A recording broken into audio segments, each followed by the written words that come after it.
houses have bought about 1,000 homes each in the last 20 years for clients. So we're really in the business of helping people buy homes, and then we manage them. So just quickly, you hear a lot of people talking about the property market, and the people who think they know what they're talking about say it's very simple. It's all about supply and demand. Partly true and partly not true. That's very much true in the rental market, because the supply and demand for dwellings is what influences the prices in the rental market, and we are definitely way short of supply, and we have massive population growth, and that's why rentals are the biggest squeeze they've been in for decades, which I know for many, probably most of you, is really difficult right now. We see that with our own tenants, obviously. We've got 4,000 of them. The price of buying a property, though, is principally driven by not the supply and demand for dwellings, but the supply and demand for land. Most people don't seem to know, for reasons I don't fully understand, that this country has the second highest population growth rate in the world, and has had since before any of us were born. Apart from sub-Saharan Africa, there's only one country on earth that has a faster growing population than ours in percentage terms. And I'll let you have one guess where that is. Israel. Okay, so Israel 1, Australia 2, daylight 3. So if you have the second highest population growth rate in the world, and uniquely unlike almost every other country in the world, you cram all of those people essentially into 3 urban centres, then you have the same amount of land, you have many more people every year, and the price of that land keeps doubling every 8 years and has done for 100 years. So I'm here to tell you, unfortunately, that unless you see some changes in that, the cost of buying a home is going to continue to accelerate faster than your incomes are going to continue to rise.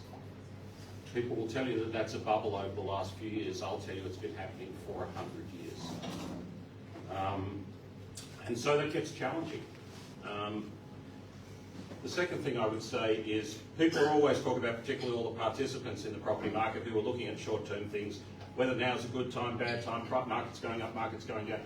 Honestly, you're looking to buy a home. You'll hope to be there at least 7 to 10 years. The property market doesn't fluctuate that much. Trying to time the market is not a useful way of thinking about things. It's just not. And the third thing I'd say is, as we always say to clients, you don't buy the market, you buy a property. You don't buy a suburb, you buy a property. Some properties are good properties to buy that will double in value over the next 10 years or more.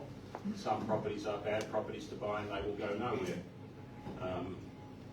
And your main purpose in buying a home is not to make money, but it's going to end up being the single most important investment you'll make in your life, and certainly the only tax-free investment. So one of the things you do want to consider is not just what's the price of this property today and can I afford it today. Of course you need to understand that because that determines what you can buy, but what's the value of this property likely to be 10 years from now? And the reason you should care about that is that the difference between getting it right and getting it wrong will be roughly $1 million of your money over the next 10 years. So it's a really important question. So I haven't necessarily answered. The Melbourne market's a bit slower than the Brisbane market right now. Sydney's very tight for land, so it grows even as population growth is growing. But my real point is, if you're buying for the long term, market cycle is not the most important thing. Choosing the right individual property for you and your family that fits the needs of you and your family and will fit those needs for a while that family is growing and changing, is the most important thing. And making sure that it's a sensible financial investment, because it's certainly going to be eating enough of your income and going to generate a lot of your wealth if you get it right, and you don't want to get it wrong. So that's probably enough to start. You took all my answers. And that's a wrap. Thanks, Evan. We'll be discussing finances with Evan and Moshe shortly, but Joey, how do individuals or couples decide on the right strategy to acquire? You can buy an investment property, get the equity, there's many ways to get into the market. How do you know what is right? Well, I think number one is your affordability.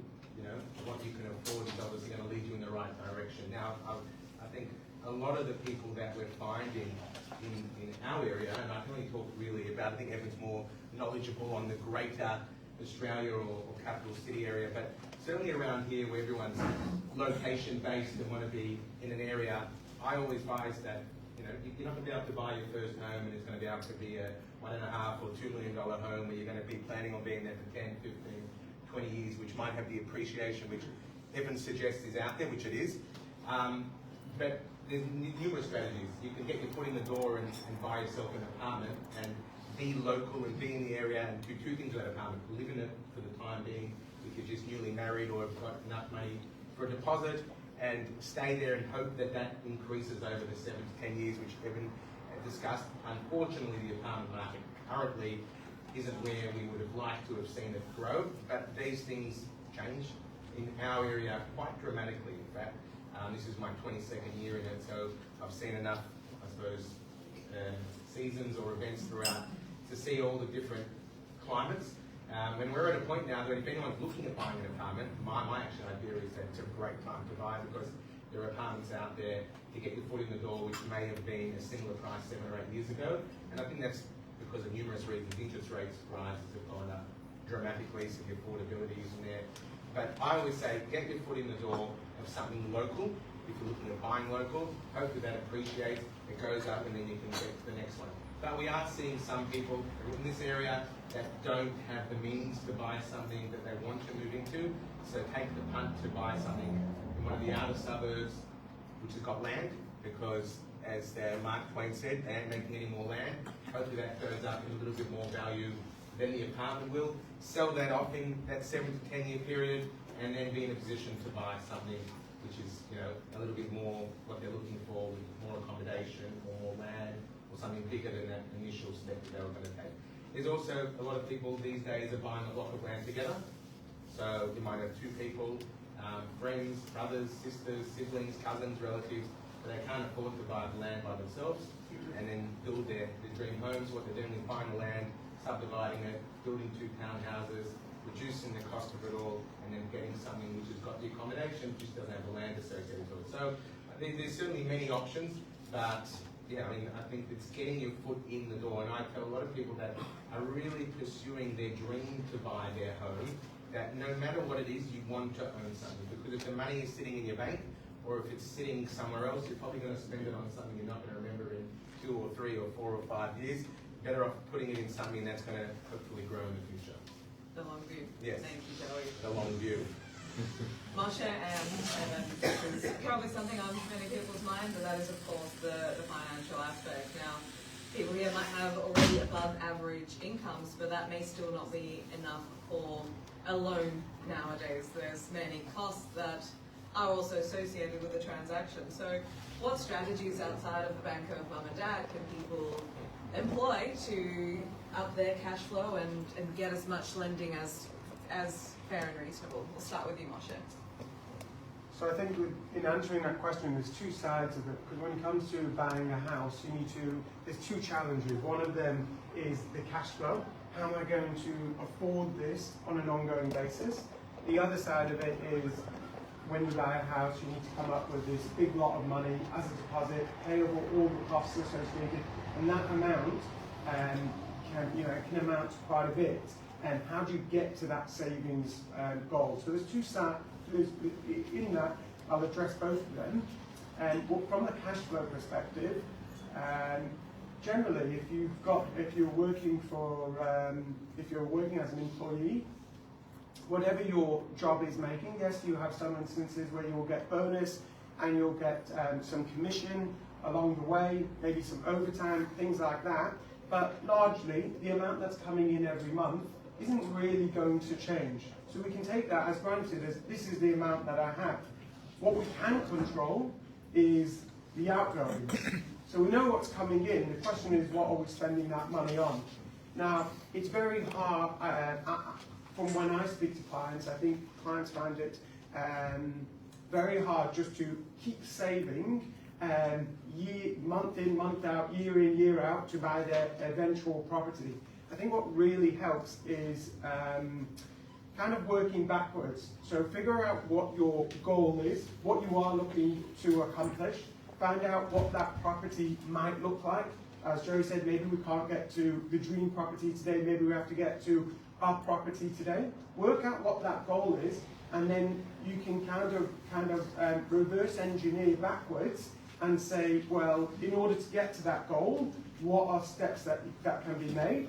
And if you're having that discussion with a professional, mortgage broker, financial planner, somebody who helps with budgeting, things like that, there are little things that can be done that you'll be surprised, the little 1%ers that you can put in place, but you're only going to be able to put it in place if you've got a goal at the end of it.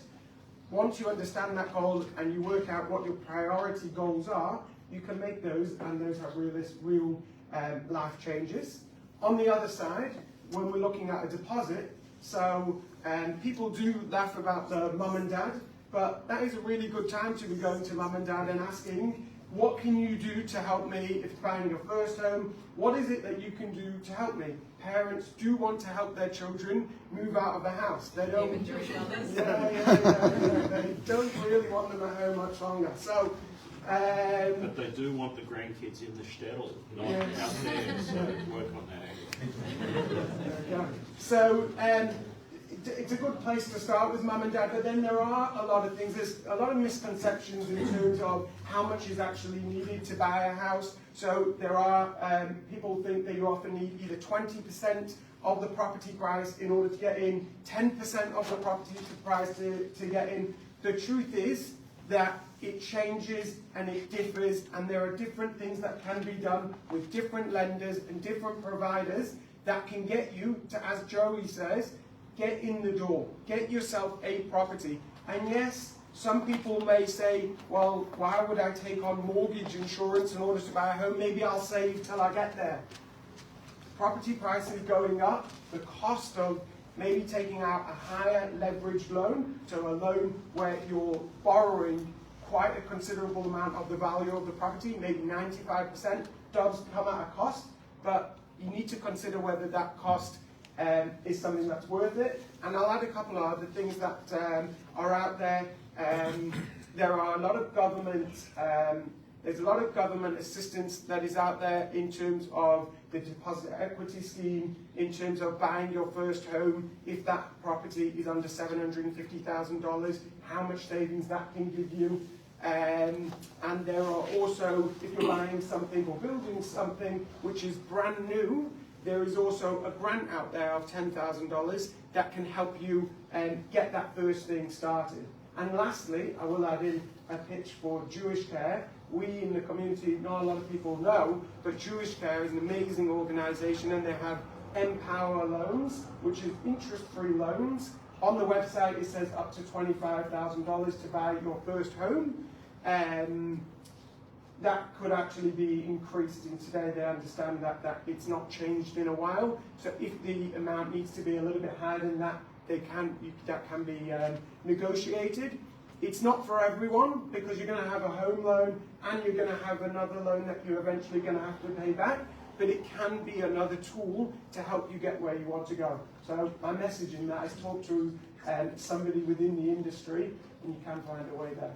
Brilliant insights. Thank you, Moshe. Evan, what do you think? Yeah, well, the first thing you should do, and I'm not being paid to say this, is get a good mortgage broker. The job of the brokers is to shop around on your behalf among all the different mortgage lenders and find the best deal for you. And in many cases, particularly if you have slightly, if you're just a pure PAYG taxpayer, most of the banks will want you, and it's fairly easy. If there's any wrinkles in the way your finances work, your mortgage brokers are particularly valuable if you find the best lender. But I want to step back and make sure people really understand there's two different types of money involved in buying a home. There is debt, which is the mortgage. You borrow money from someone, you pay back every month, and eventually you pay it back. And there is equity, which is usually your money and or your family's money. It's important to understand that they're very different. And as Moshe said, you need some equity to pay your deposit in order to get to, and it depends on the threshold, but somewhere between 5 and 20% typically. And then you've got another 5.5% in most cases for stamp duty. So you need a pile of equity, and then you borrow the rest from the bank. Over time, you will hopefully pay that money back to the bank, and eventually, and either when you sell it, you'll pay the rest of it off, or if you stay there for 30 years and you pay the whole mortgage off, you'll pay it off. As the equity holder, everything that happens to the value of the home impacts your money. So I just want to make sure people are super clear about the economics of home ownership. Let's imagine you're buying $1 million home. Let's say you do get a full 20% deposit. Not everyone can do that, so that's $200,000. And then you need another $55,000 for stamps. You need $250,000 basically to buy that home. Maybe a bit less if Moshe can get you a greater than 80% loan. Then you're going to borrow $800,000 from the bank. Okay, let's fast forward 10 years.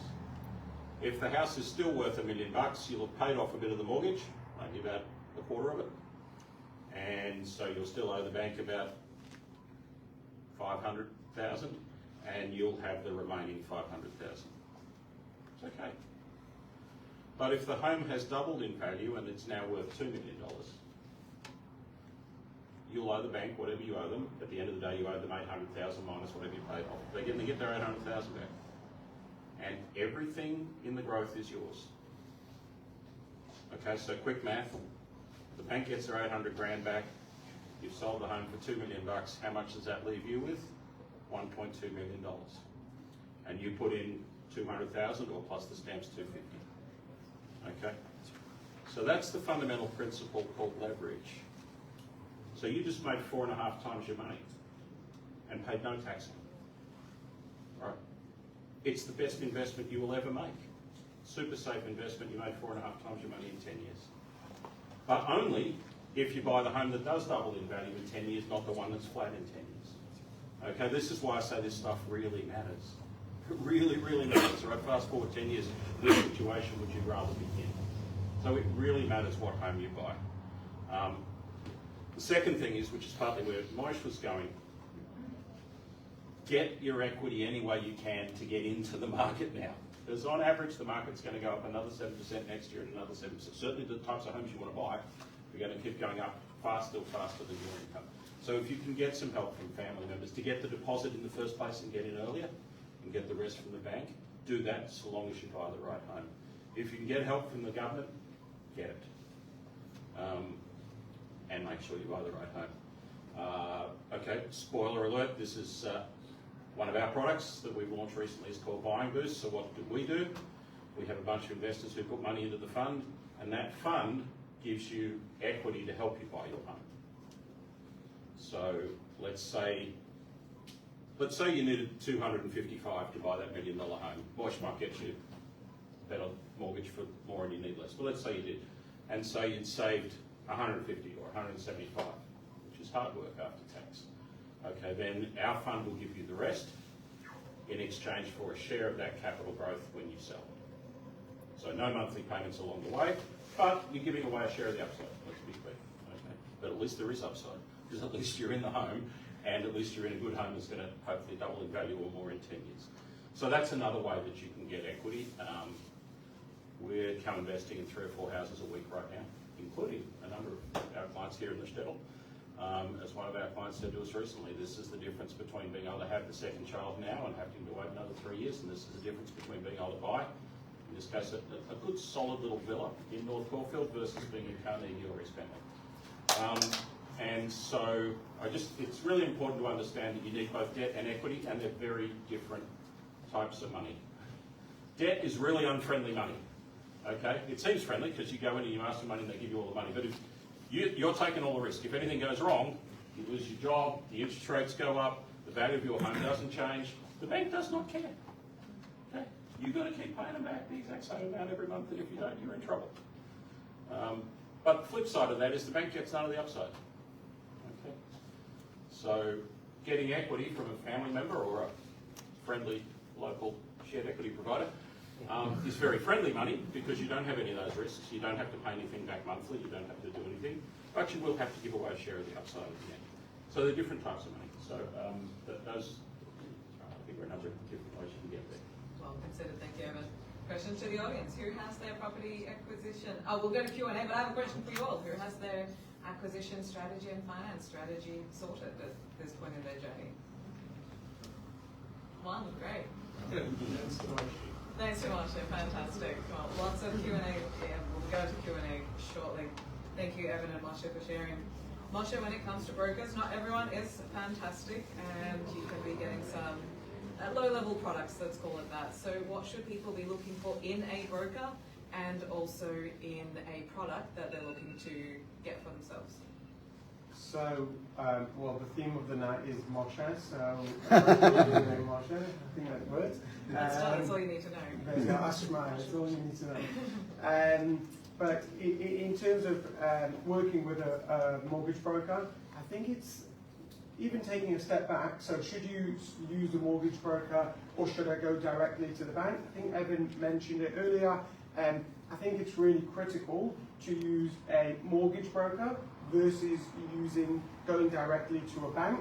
Sometimes going directly to a bank, marginally, sometimes you can get a better interest rate if you were to go directly to the bank, right?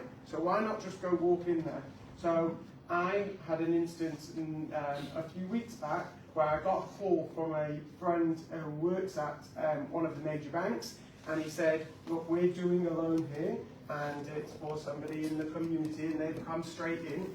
She's a nurse, and we're going to charge her all of this money in mortgage insurance because we don't have a product that allows her to borrow 90% of the value of a home without paying mortgage insurance. So we have to charge her. She's got kids, and I know this woman, I can't bear to do that. Can you just, I'll send you the number, can you just give her a call and maybe do it that way? We were able to take that client to one of several of the major banks that will look at her in her profession, and she avoids paying something like $26,000 in mortgage insurance in her case, right? Now, why do I mention that? Because every single person in here will buy a different kind of property. Every single person in here has a different style of income. They all come with different credit reports. Everybody's got their own unique sense of unique circumstances. And a mortgage broker, a good mortgage broker, will be able to, should be asking you a lot of questions, really understanding what it is that you're looking for. And if you want the sign of a good mortgage broker, I think when they come to you and present you the different options, so met you, had a chat with you, come back and say, well, here are the 3 options that we have for you. I think when they present those options, you should sit there and understand why this option has been presented to you. Because if the option is because this is a cheap interest rate, or this has a good cashback, or this is quick, this is easy, that doesn't reflect you. So I think a good mortgage broker will give you something where you understand that this is meant for me, that this meets my requirements, my goals, my objectives, short term and long term. Should people shop around? So that's a job of a mortgage broker. No, as in for a mortgage broker, because one may be able to get you 500K, another may be able to get you 650, but you don't know until you look. But at the same time, you can't go to 10. It's a waste of time and resources. I'm not so. Well, it comes back maybe to choosing a good mortgage broker, but I get very, very surprised if I have a client and they call me and say, oh, I spoke to a different broker and he's able to get you this. There's technology that we use these days where a lot of it is experience of how you see income and treat it and understand it, and therefore how you put it into the technology. But really, if you're competent and you're well educated and you understand what you're doing, there shouldn't be another mortgage broker that can get you more equity. Maybe there's somebody that has a better in with a bank that got something unique. But in terms of how much you can borrow, in terms of getting you a loan, I'm not sure you need to shop around within mortgage brokers, although you want to find a mortgage broker who you can work well with, so maybe shop around from that perspective, and every person's different. But from a competitive point of view, I don't know if there's a lot of value in that. That settles that, they're all coming to you. There you go. Moshe's very good. I've referred him a lot of clients who he's helped, and he does a wonderful job. I know he can spruik himself, but someone else has got to spruik him. Yeah. But no, he's been very helpful. It's a competitive game, mortgage broking. But I think, not that I'm a mortgage broker, but obviously we get a lot of people asking us, do you have any mortgage brokers you can refer? I think having a lot of communication is very important. And what I've found from clients that I've spoken to with Moshe is very personable and responds when needed to, which is always very helpful. We deal with probably hundreds of mortgage brokers. And I'd say broadly there's two types. There's what I'll call the bucket shops, who are just trying to churn you through as fast as they can, get their commission and move you on. And then there are folks who really care about you and your particular situation and getting you the best deal. And I think you'll get a sense in the first 15 minutes when you meet with a mortgage broker whether you think you're getting type A or type B. So if you've got someone who's diligent, who's really wanting to understand your specific circumstances and really work through your needs, which is patient, then you've got the right type of mortgage broker. If it's all too easy and they can get it done in 5 minutes and you're in and out and they could have done the same thing for somebody else, then they're probably not the type that you want. They are such an imperative process in something that can be quite stressful, emotional, and life-changing. So the relationship equity can be just as valuable of a consideration as the actual equity. So thank you both for sharing. Joey, from an actual asset perspective, is there any type of property that people should stay away from? Just looking around the room before I get in trouble, to see if there's any possible developers or anything. No. I mean, properties are very interesting, but what I've found, is this going live anywhere? Better not be going that live. But I always tell younger people, I stress the word younger, and I think that this crowd is predominantly all younger people. New builds, and I don't know if you get into that, Evan, if you do new builds. So I can diss the people you can't afford I'm to diss, Joey. going to stick away. I'll bail you out here, man. New builds, I tend for a newer first homeowner to, when I say new builds, I'm not talking about bigger properties, I'm talking about apartments, to somewhat stick away from, because you're generally not getting that appreciation that you might with other properties, simply because, not that the property's got any problems or faults, it's more that the developer wants a premium simply because it's new. So you're buying a new product, it's like a car.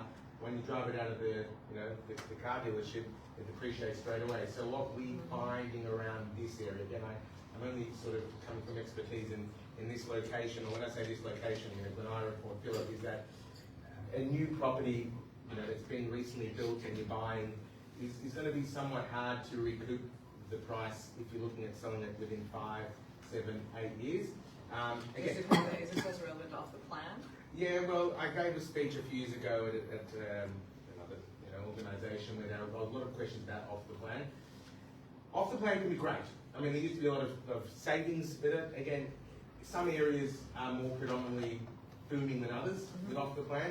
You go to the beach, St Kilda, Elwood, Brighton, even a few suburbs. It just happens to be that in or around this area, off the plan again, is something that just does not appreciate as much as other properties.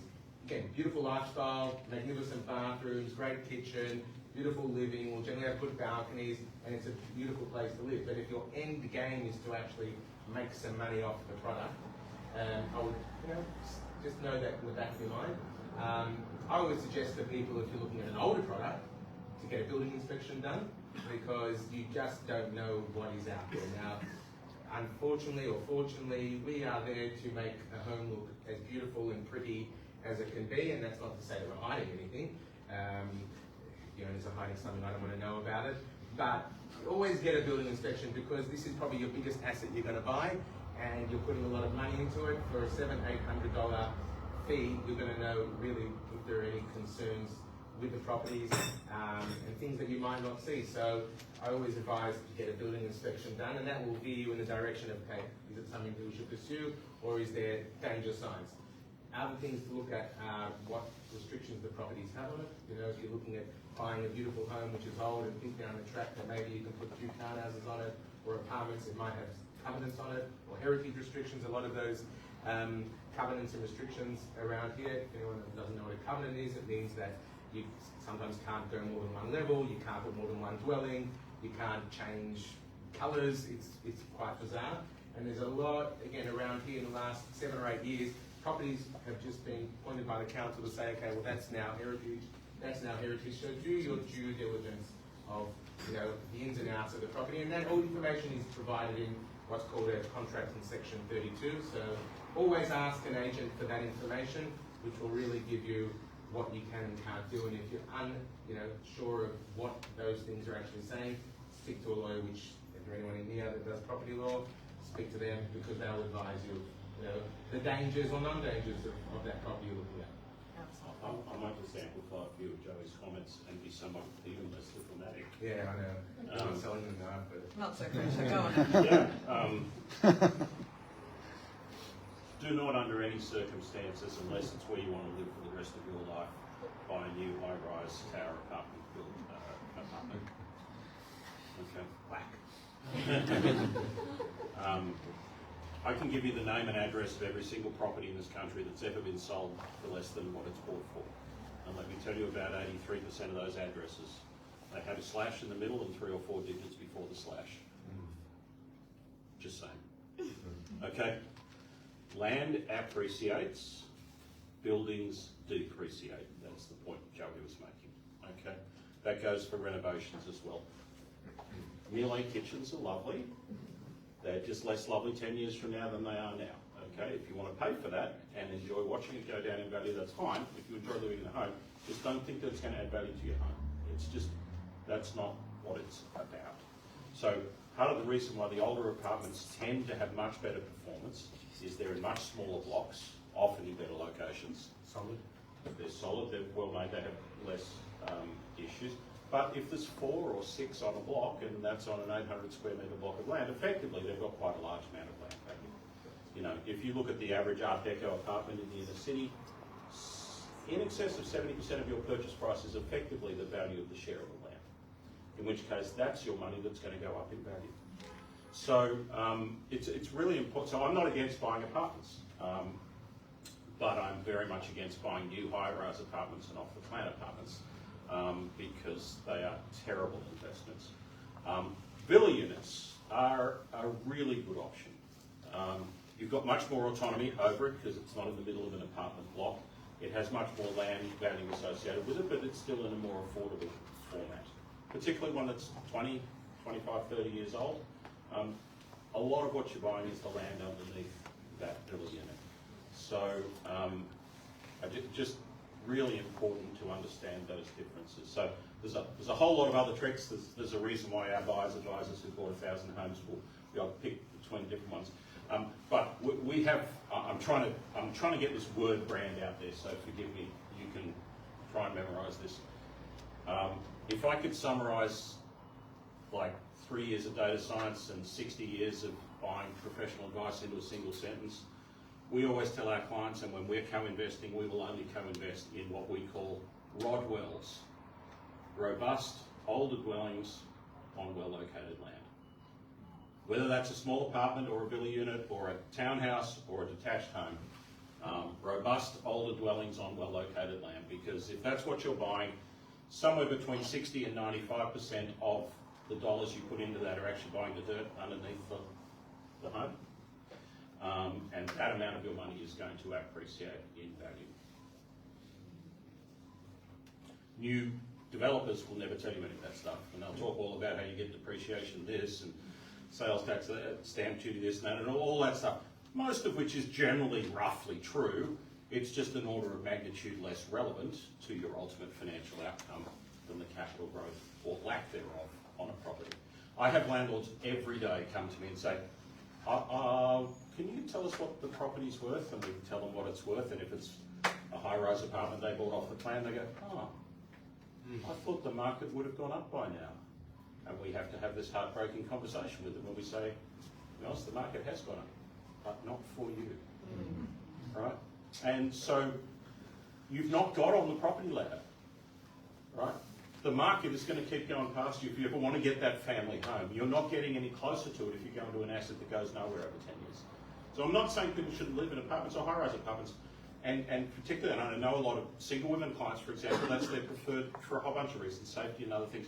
What I am saying is, if you want to live, if that's your preferred lifestyle, then look at it as something you're going to live in for the long term and not something that's going to make you any money. If you're looking for something that is a stepping stone to, for example, into bigger family homes over time, you need something that's at least going to move at the same speed as the market. And to do that, it needs to have a good proportion of your money effectively buying the land underneath it, whether it's in a small apartment block or a villa unit or a townhouse or a detached home. On the flip side of that, just to jump in, if you're looking to buy your first home but don't want to live in it, the new ones do make money rentals. the rent that comes in from a new property is very, very good today, because there's such a shortage of stock and people want something to move straight into. But if you're looking at moving into it, different story. So I'm sorry, I'm going to disagree on that. Fair enough. Okay. It's good to disagree, we're Jews. You can buy a new 2-bedroom apartment with a melee kitchen in some high-rise tower in a hot suburb like Balaclava or whatever, 650, 700,000, whatever they're worth today. Or you could buy as an investment, buy a 25-year-old 3-bedroom villa unit 5 minutes walk from Ferntree Gully Station for the same price. Okay, that thing out there is going to double in value all day long in the next 10 years, and that thing in here is going to go nowhere in 10 years, or only slightly appreciate. And so particularly if you borrow most of the money from the bank, the leverage I talked about before, the difference in your financial outcome is absolutely massive.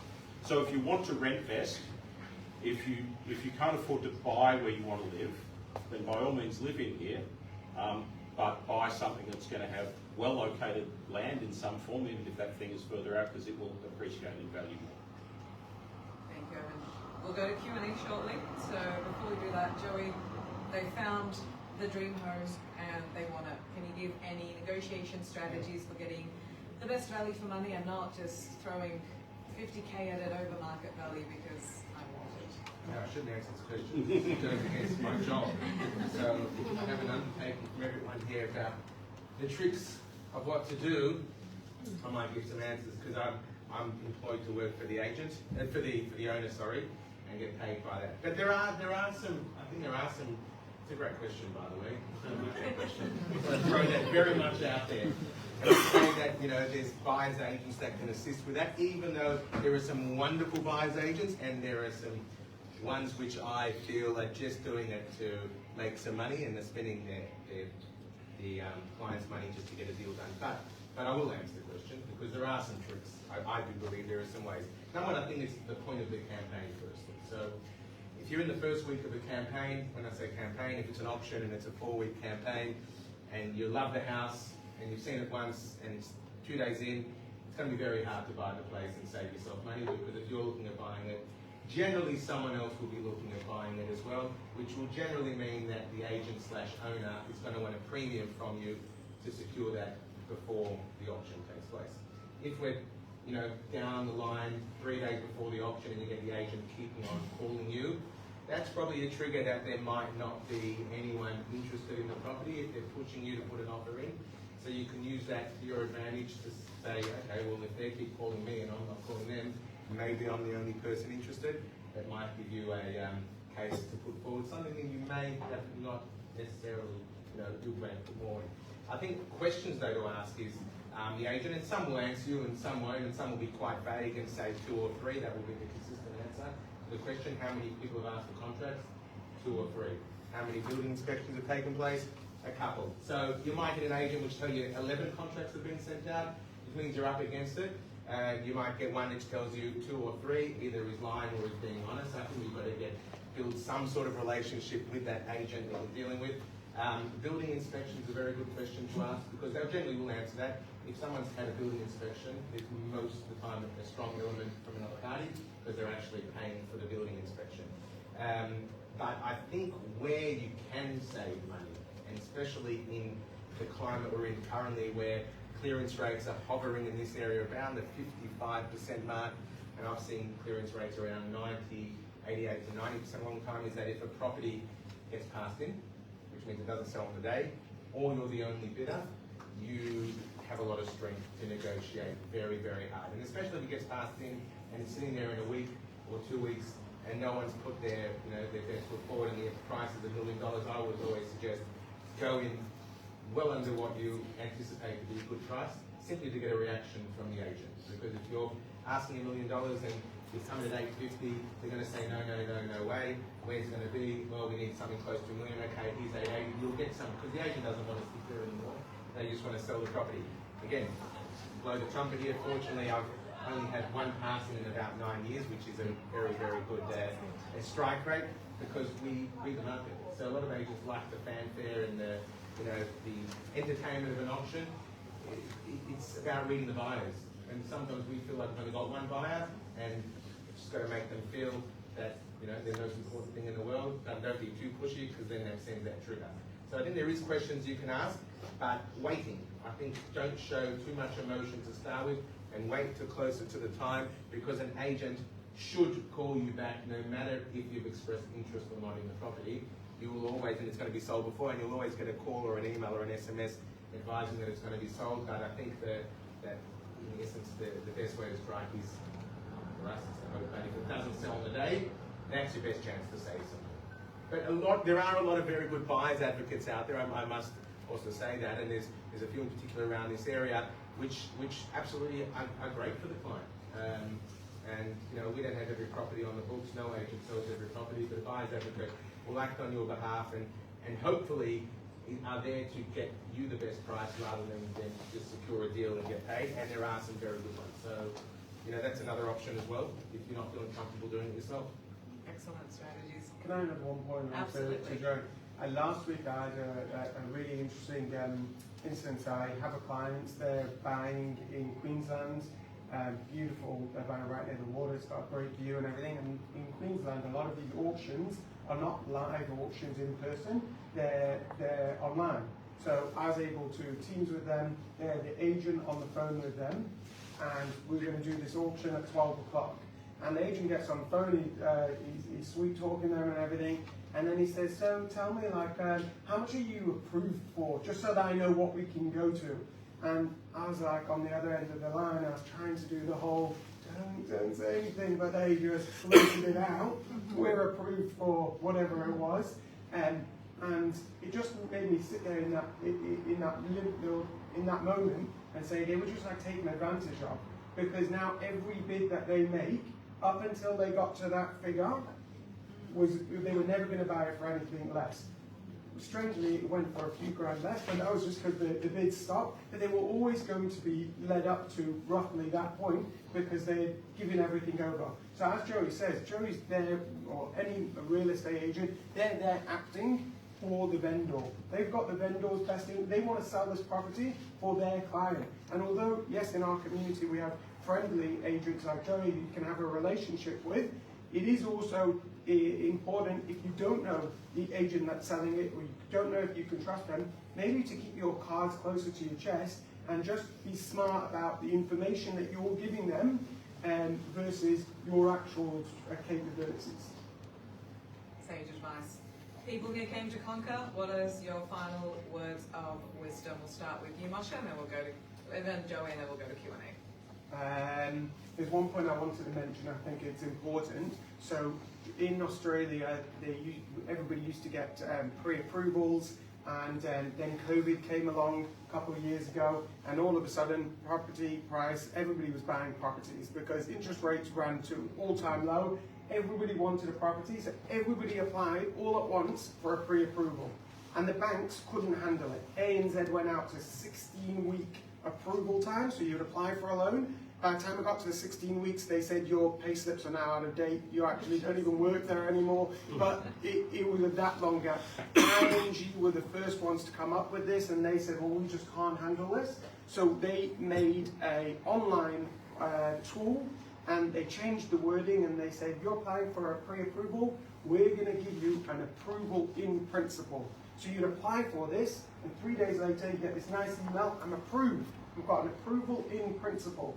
But what it meant was the banks got smart, they couldn't deal with this person to person, so it was technology being used, and still till today, you apply for a pre-approval with a bank, you will get an approval in principle. What that means is that based on all the information you've given us, we haven't verified it, but based off the information, if it does work out to be exactly how it is presented, and it fits within our policies, but we're not going to check it, we're just going to say on the surface it looks good, then you are approved.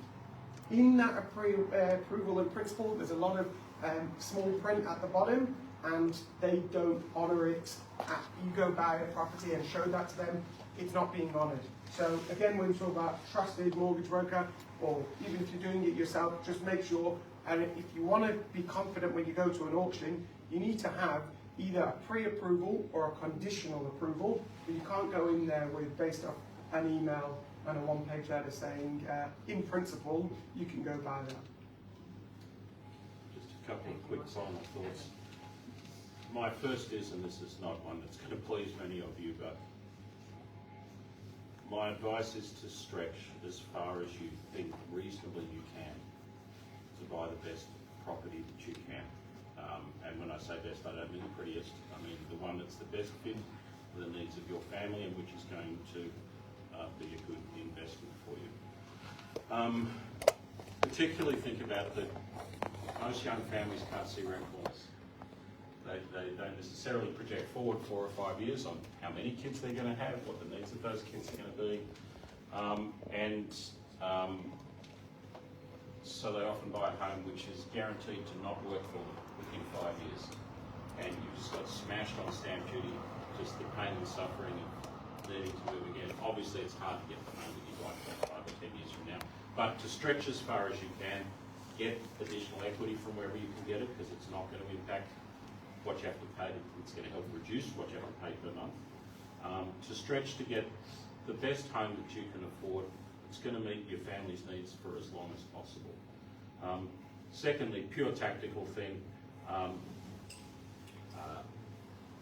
you're all aware that some agents, not reputable ones, but some real estate agents have been known to underquote the price. We don't like that. Yeah. So here's the thing. So my data science team can tell you exactly what percentage average underquoting every sales agent in Victoria does. I haven't given that to the regulators yet, but one day I might. But what I can tell you is this. Some agents who actually really know their patch and are really good at what they do consistently underquote what it's really going to sell for by almost exactly the same amount each time. So if you analyse the sale price versus the initial quote that's given by those agents, and you see a very consistent pattern, then that tells you that actually the sales agent knows their patch and knows what stuff is worth, and therefore you add that amount to what is quoted on the place you're looking for, and you'll be pretty close to where the sales agent actually thinks it's going to go.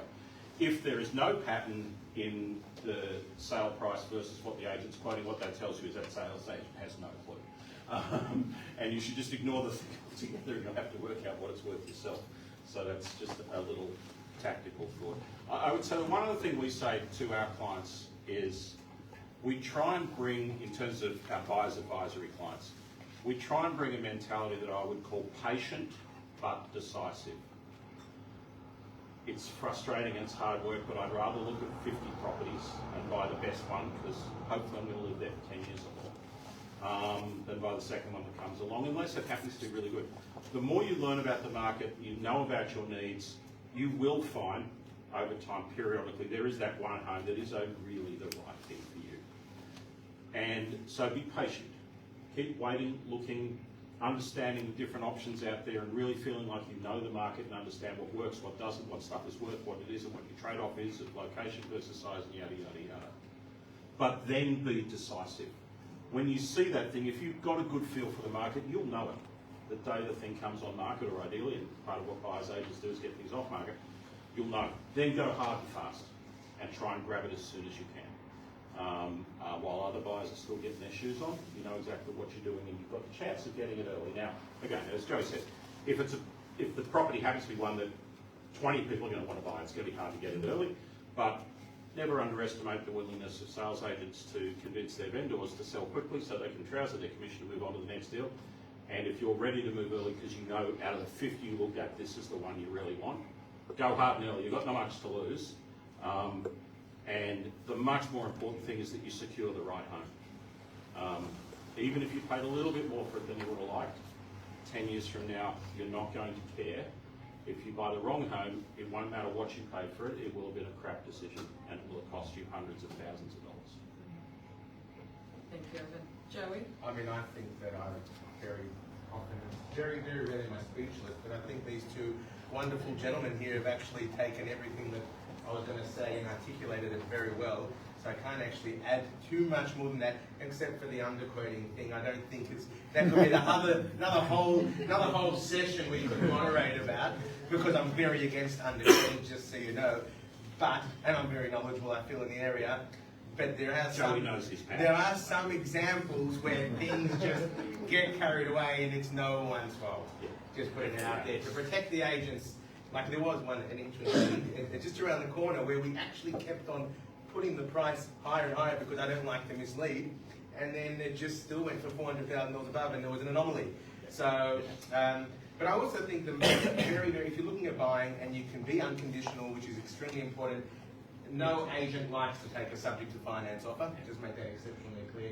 If we've got an offer which is $500,000 or an offer which is $520,000 and it's subject to finance, most agents will actually advise the owner to look at the unconditional one. So I think it's really, really important to have your finance in order. You know, there will be agents that will take the subject to finance. Not many around here like doing it, because it's not in the interest of the owner either. So get your finance in order, get a pre-approval done. If you're in a position to offer a short settlement, another trick is that you can offer a larger deposit, which then gets released to the owner, which might dangle the carrot in front of the owner as well. There are a few little things, but as Evan said, I think the word stretch is very important. Get yourself into the market for something that you can see yourself being happy in. Yeah. It's time to conquer. A round of applause for the panelists.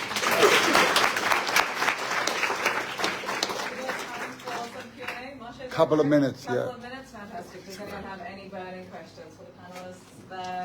The hand shut up first, and then you. Thank you very much.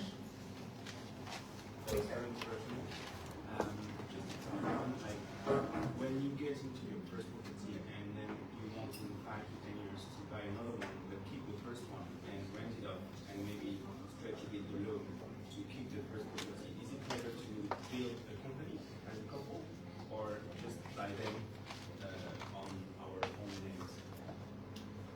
Accounting question, I think. Yeah. I think that I mean it's not mentioned, but I think that's more of a question that is for your, depending how you structure yourself. I think that's something that you would run past an accountant to see what's the best tax incentives you can get that's going to reward you at the end of the day. A lot of people, you know, do what you say and buy one property, sit there for a few years, then go and buy another one, and then do they, you know, buy it in the company name? Again, I don't think any of us can answer that. That would be really Depends a lot on your your accountant. circumstances. Your own everyone here would have a different circumstance there. So we don't want to avoid that question, but it's an individual thing. But I would make one observation. The best property investment you'll make, so long as you buy a good home, is your home. It's likely to be a better quality asset. It's likely to have a greater land content. But most importantly, it's absolutely positively guaranteed that it costs you no tax.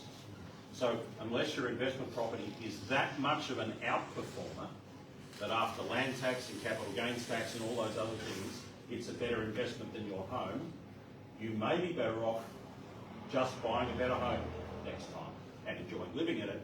But financially, that may leave you better off than holding on to an investment property that's then going to get capital gains tax. If it does get you capital gain, slug you with land tax and other costs. So don't automatically, a lot of people think if I own more property, somehow I'm going to be more wealthy. It's about owning good property, and then it is about tax. And there's this thing called the principal place of residence. It is a gift from God. Okay. The only investment you're ever going to make in your life, which is completely tax-free, is your own home. So if you buy a good one, then you get to enjoy living in it, and you will actually, after tax, make a better return than you will in something else. Thank you for your question. Yeah, Evan, you mentioned Ferntree Gully, and you said it can have great appreciation. Could you please talk about what would cause Ferntree Gully to have such good appreciation? Well, so again, I'm not saying buying Ferntree Gully. Yeah. I specifically said a 25-year-old 3-bedroom villa in Ferntree Gully, 5 minutes walk from Ferntree Gully Station. Right? You don't buy a suburb, you buy a property.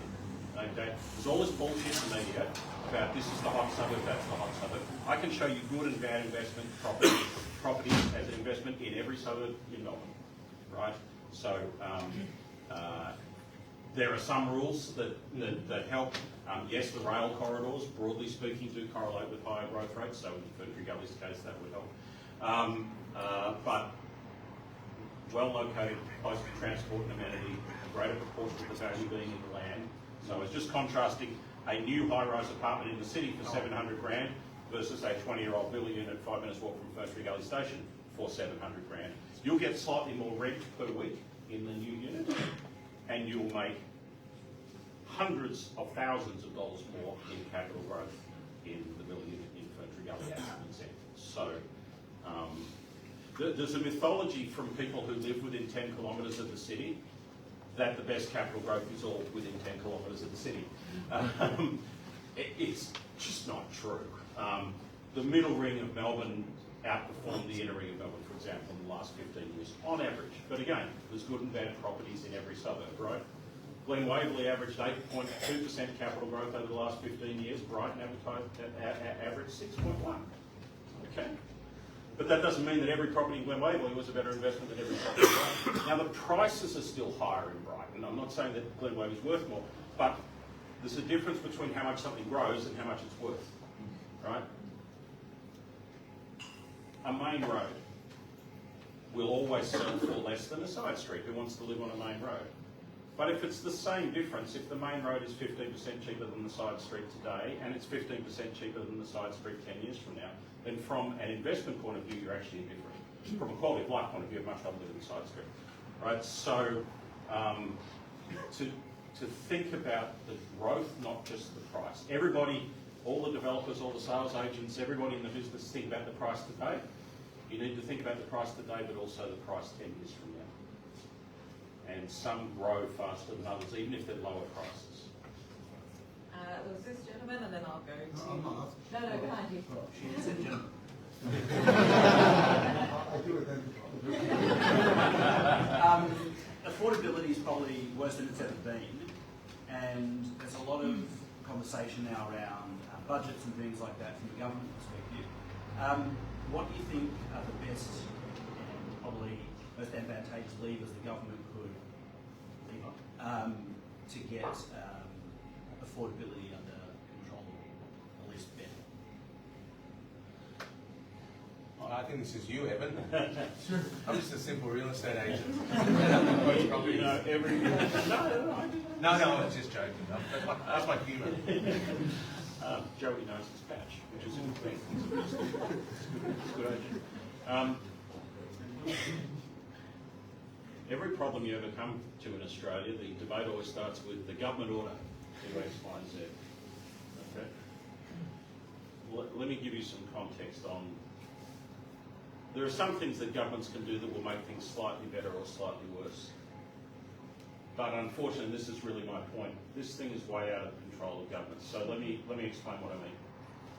The capital growth of residential property in this country, not the underlying value, which is $10 trillion, just the amount of capital growth in residential property in this country this year and every other year will be roughly the same size as the entire federal government budget, the whole thing, $680 billion.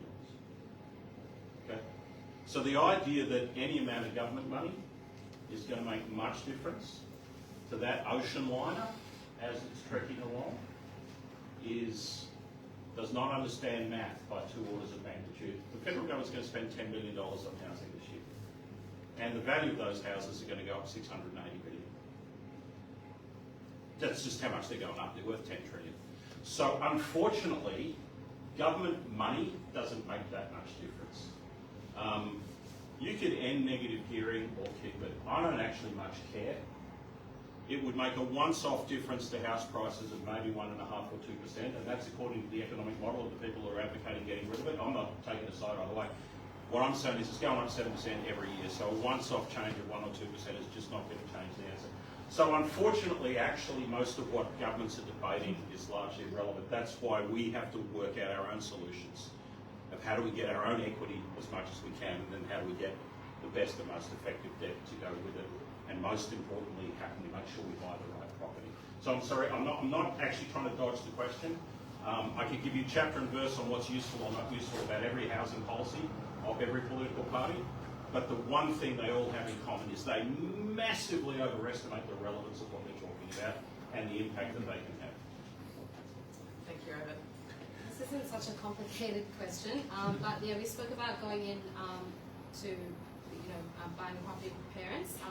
So I just wanted to ask you what documentation is required for a property purchase when I do go in with my parents to show how much percentage of the property is owned by myself, my mum, my dad. Is it a tenants in common agreement or something else?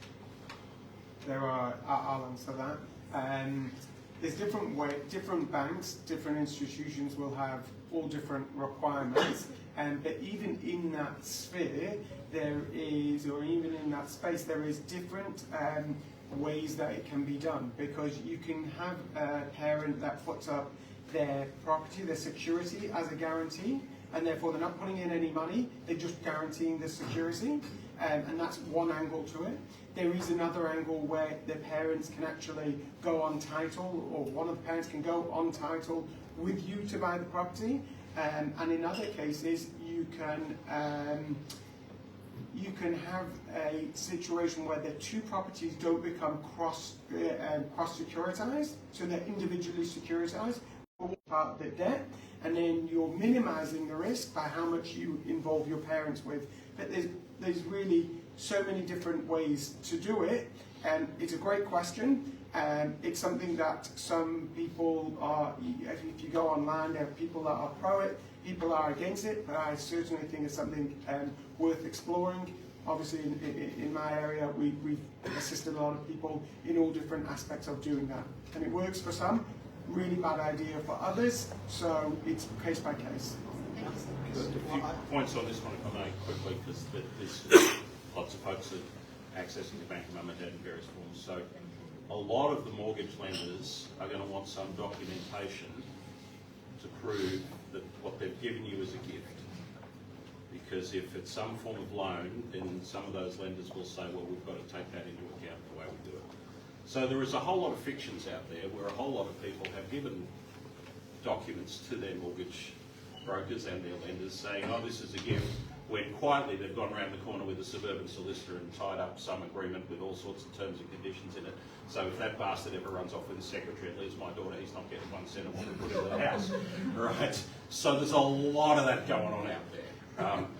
And that's largely why.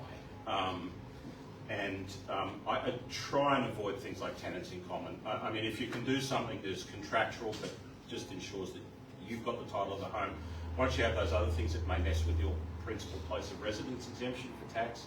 It may cause a whole lot of other things. So preferably it's a contractual arrangement. It may be secured against the home in some form with a caveat or a second mortgage. But I'd avoid tenants in common or other sort of joint title things if you can. It can cause a whole lot of other unintended consequences. Yeah, just lots of stuff gets tricky quick. So I actually just want to roll on from that. Yeah. So that's why I'm butting in, apologies.